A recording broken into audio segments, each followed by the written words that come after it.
تو کلیک کردی رو این ویدیو چون میخوای تکونی به زندگیت بدی و منم دقیقاً تو این ویدیو بهت میگم چه کارهایی انجام بدی تا بتونی در عرض یک ماه از یک آدم بی‌انگیزه به یک آدم منظم تبدیل شی و حتی آخر ویدیو بهت یه ترفند یاد میدم تا بتونی تنبلی رو راحت بذاری کنار. اول از همه انگیزه نتیجه است نه پیش نیاز. فکر میکنی ورزشکارای حرفه‌ای یا آدمای موفق هر روز صبح پا میشن و انگیزه دارن؟ نه، اونا یه سیستم دارن که مجبورشون میکنه حتی وقتی حال ندارن برن سراغ کار. انگیزه واقعی بعدش میاد نه قبلش. اولین قدم همیشه سخت‌تر از بقیه است چون مغزت داره سعی میکنه از هر کاری که انرژی میبره فرار کنه، ولی همین که شروع کنی مغزت خودش گیر میفته و ادامه میده چون مغز از کارهای ناتمام بدش میاد. مشکل هیچ وقت شروع سخته نیست، مشکل اینه که تو داری منتظر یک حسی میمونی که فقط بعد عمل کردن به وجود میاد. با ترفندی که آخر ویدیو بهت میگم میتونی از تله انگیزه رد بشی و تنبلی رو راحت بذاری کنار. یه بهونه دیگه که خیلی استفاده میکنن اینه که هنوز آماده نیستم یا باید اول همه چیز رو یاد بگیرم و بعد شروع کنم. این فقط یه شکل شیک‌تر از تنبلیه. هیچ کس با شروع کامل کاری رو شروع نکرده. اولین آهنگ که ساختی مزخرفه، اولین ویدیو که میسازی افتضاحه، اولین باری که یک زبان جدید رو حرف میزنی خنده داره.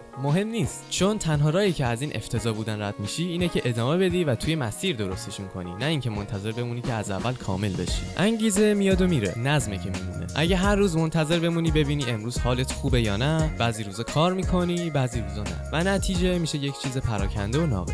ولی اگه یک زمان مشخص هر روز بذاری، مثلا هر روز ساعت 8 شب نیم ساعت بدون فکر کردن به اینکه حالت چطوره، دیگه لازم نیست هر بار تصمیم بگیری. تصمیمشو یک بار از قبل گرفتی. همین که تصمیم گرفتن رو از معادله حذف کنی دیگه به انگیزه نیازی نداری، فقط باید نشون بدی، بقیه‌اش خودش پیش میره. و حالا وقت اون ترفندیه که بهت گفتم. به این ترفند میگن قانون 5 دقیقه. به جای اینکه بگی بعد 1 ساعت کار کنم یا تمرکز داشته باشم، بگو فقط 5 دقیقه. 5 دقیقه گیتار بزن، 5 دقیقه بشین پشت درسات، 5 دقیقه فقط بدنتو گرم کن. مغزت وقتی میشنوه 5 دقیقه مقاومت نمیکنه چون کار سنگینی به نظر نمیاد. ولی نکته اینجاست، تو عمرن بعد اون 5 دقیقه متوقف نمیشی، چون سخت ترین بخش هر کار لحظه شروعشه نه ادامش. بهونه بعد حالم خوب باشه تا شروع کنم و بذار کنار. حالت هیچ وقت 100% آماده نمیشه. هیچ کس منتظر نمیمونه تا 100% مطمئن بشه شروع کنه، چون اون لحظه اصلا نمیاد. حالا همین امروز، همین الان، یک کاری که داری بهونه میاری براشو وردار و 5 دقیقه روش کار کن. نه فردا، نه وقتی حالت خوب شد.